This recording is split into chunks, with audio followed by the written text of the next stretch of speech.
Okay geng, ni aku ada beli bateri 12 volt lah. Ada untuk aku punya ni apa, cordless drill Bosch so aku ada dua lah. Bateri aku dah rosak, pecah bukan dia rosak, cuma dia pecah lah, casing dia pecah. So aku bawa beli ni murah je. Ni bukan original punya, 20 lebih ringgit satu, aku beli dua. So bila beli test tak hidup jom aku nak ajar korang macam mana nak bagi hidup kalau kau beli model ni lah.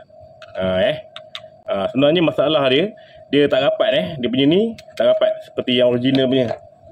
Kalau kau tengok original punya macam ni kan, dia tinggi sikit. Okey, dia punya ni dia tinggi naik ke atas. Cuma yang ni dia rendah lah. So bateri dia boleh bergerak. Okey, jom aku tunjukkan macam mana kau nak buka. First kali kau cabut ni stiker ni dulu. Cari tu, dia ada satu lubang tu, kau tarik lah.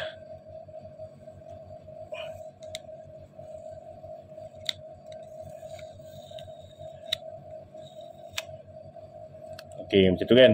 Okey, so kau ada test pen ni, kau masuk, kau cungkil cungkil dua bahagian, cungkil dia keluar. Ni payah sikit so kau kena buat sebelah lagi sampai dia apa, bunyi dia buka okey, sudah terbuka lah. Okey, so ni rupa casing dia. Ni dia ada cover, buka dulu cover dia. Dia punya insulator lah ni kan, penebat dia kan. Okey, buka. So kau boleh tengok kat sini dia boleh main dia boleh main. Okey. Kalau pasang ni dalam keadaan sekarang ni memang tak hidup. Memang tak boleh pakai aku lupa pula nak test tadi. So memang tak boleh pakai. Contoh aku buka lah, aku pasang. So bila kita tolak tu dia akan menolak ni bateri ni. Bateri ni dia akan menolak ke bawah.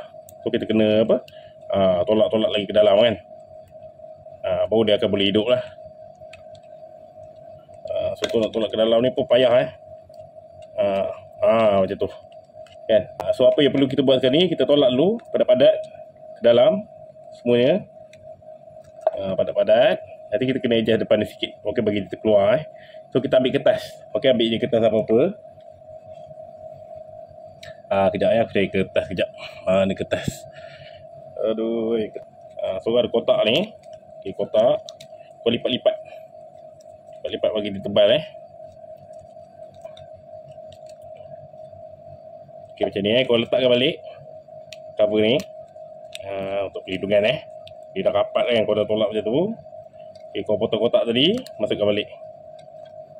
Masa ni kita adjust kita nak tebal ke tak tebal kan. Lepas tu kita tutup balik sarung dia.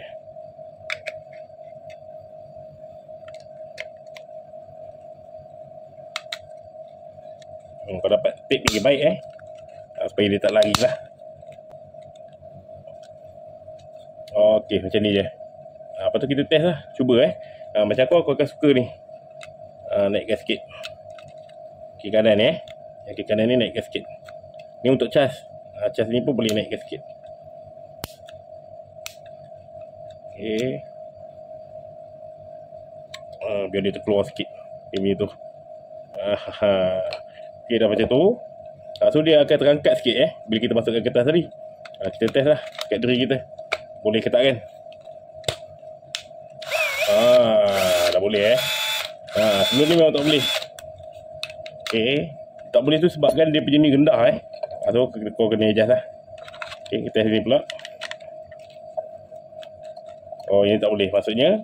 Yang ni masih kena adjust lagi lah.